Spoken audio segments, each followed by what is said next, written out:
Assalamualaikum warahmatullahi wabarakatuh. Selamat pagi, semoga sehat selalu dan tetap semangat belajar. Pada video kali ini kita akan membahas tentang klasifikasi media penyaring atau filter. Yang pertama ada penyaring anyaman, kedua penyaring non-anyaman, ketiga membran filter atau penyaring membran, keempat stand filter atau penyaring pasir. Tapi sebelumnya kita bahas dulu sifat media filter atau penyaring yang ideal atau yang bagus itu seperti apa sih? Yang pertama, dia harus mampu meneruskan filtrat jernih pada kecepatan penyaringan yang sesuai. Yang kedua, penyaring itu harus mampu menahan tegangan mekanik tanpa mengalami kebocoran. Ketiga, penyaring itu harus mampu menahan padatan tanpa terjadi penyumbatan. Yang keempat, tidak mengalami interaksi kimia dan fisika dengan komponen filtrat. Penyaring jenis pertama adalah penyaring anyaman. Ada dua jenis bahan pada penyaring anyaman. Yang pertama di gambar kiri bawah ini adalah dengan bahan kawat atau stainless steel. Yang kedua kanan atas ini dengan bahan nilon atau kapas yang mempunyai kegunaan dan fungsinya masing-masing ya.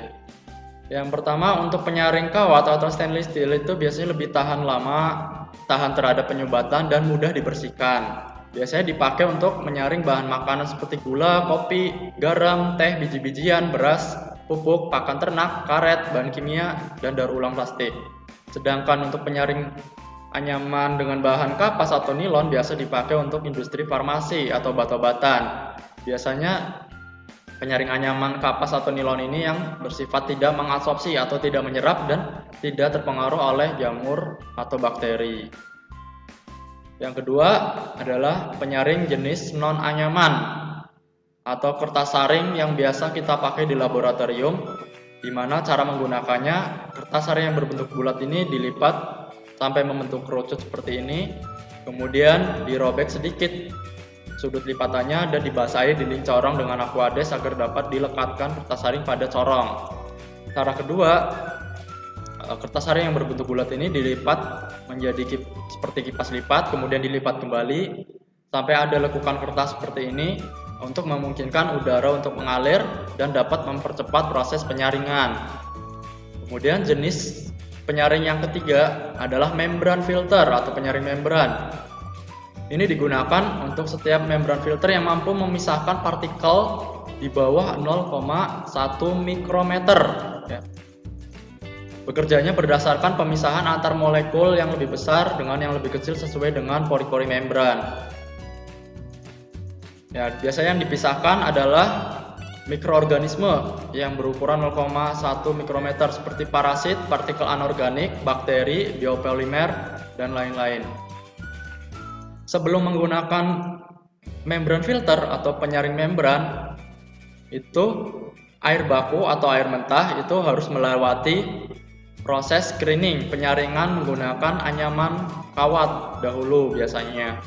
Kemudian setelah disaring dengan anyaman kawat, untuk kotoran yang besar tertahan, kotoran yang lebih kecil harus melewati penyaring sand filter atau penyaring pasir seperti rambut, serat. Nah, baru setelah melewati penyaring anyaman kawat dan penyaring pasir, baru setelah itu melewati penyaring membran jenis mikrofiltrasi atau ultrafiltrasi. Penyaring membran ini selain mikro dan ultrafiltrasi ada juga nanofiltrasi dan reverse osmosis. Nah, untuk menghasilkan penyaring membran ini harus melewati beberapa tahap penyaringan ukuran makro dulu, baru untuk ukuran mikronya menggunakan penyaring membran. Nah, bedain mikro, ultra, dan nano itu seperti apa ya. Jadi penyaringan ini berdasarkan lubang ukuran pori-pori membrannya. Ukuran mikro berarti dia 10 pangkat 6 ya. Bisa kita lihat kalau meter ada di sini, kemudian desi, senti, mili. Nah, dari mili ke mikro itu langsung turun 3 kali.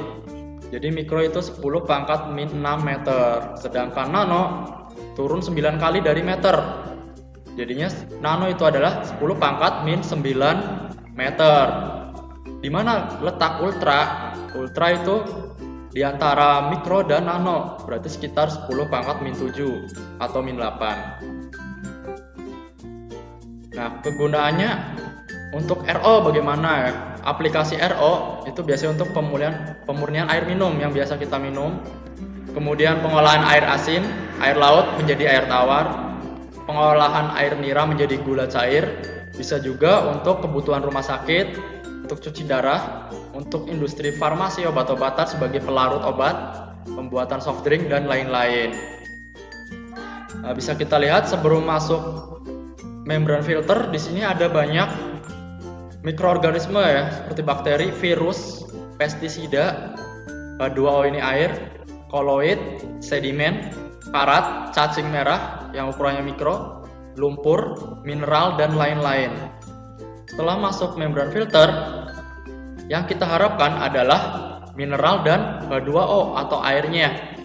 Sedangkan bakteri, virus, pestisida, koloid, sedimen, karat, cacing, lumpur itu tertahan di membran, penyaring membran ini.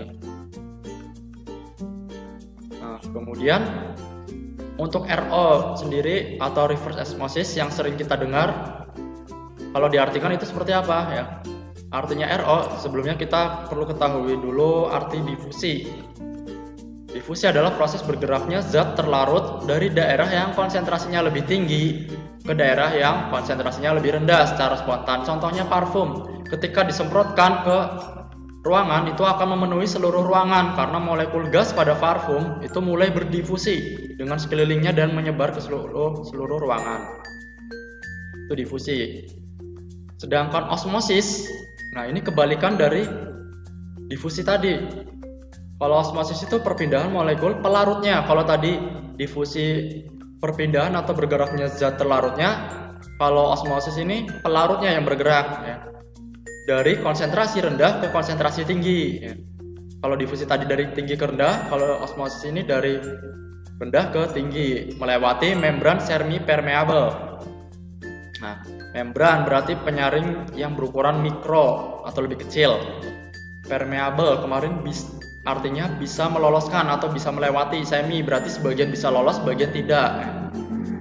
Di sini bisa dilihat ada air dengan sedikit kontaminan, konsentrasinya sedikit kontaminan, dilewati membran semi-permeable menuju ke air dengan konsentrasi kontaminan yang lebih tinggi.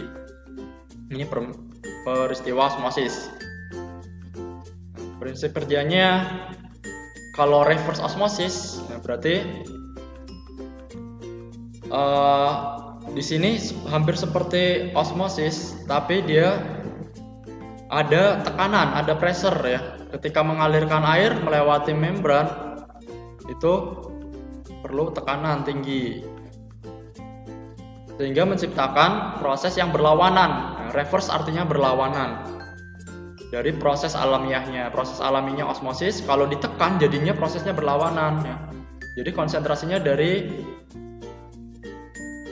konsentrasi tinggi menuju ke konsentrasi yang sangat rendah, sehingga bisa menahan bermacam-macam kontaminan yang terlarut seperti bakteri, virus, pestisida, cacing, dan lain-lain. Nah, kemampuan perbedaan jenis membran ini dilihat dari ukurannya. Kalau mikrofiltrasi ini yang 10⁻⁶ berarti yang paling besar ya dari keempat jenis membran ini. Dia bisa meloloskan air, ion monovalen, ion multivalen, virus. Nah, sedangkan bakteri dan padatan terlarut dia akan tertahan. Kemudian jika penyaring ultrafiltrasi, dia bisa meloloskan air dan monovalen serta multivalen ion. Tapi dia bisa menahan virus ya. Kalau tadi mikro dia bisa meloloskan virus karena ukurannya sangat kecil. Kalau ultra dia bisa menahan virus ya. Berarti ukuran ultra lebih kecil dari mikro. Kemudian kalau nanofiltrasi dia bahkan bisa menahan ion multivalen. Kemudian untuk RO dia hanya meloloskan air. Selain air dia akan tertahan. Nah, kemudian seiring berjalannya waktu, permeabilitas atau kemampuan meloloskan membran filter ini akan berkurang karena disebabkan cooling ya. Pooling itu peristiwa di mana partikel padatan menyumbat karena banyak bakteri, virus, dan suspended solid yang tertahan, maka terjadi penyumbatan di membran. Untuk meningkatkan kembali kinerja membran ini perlu dibersihkan secara hidrolik, secara kimiawi ataupun dengan listrik. Kemudian penyaring jenis keempat adalah sand filter atau penyaring pasir, yang akan kita bahas pada video selanjutnya. Terima kasih atas perhatiannya. Assalamualaikum warahmatullahi wabarakatuh.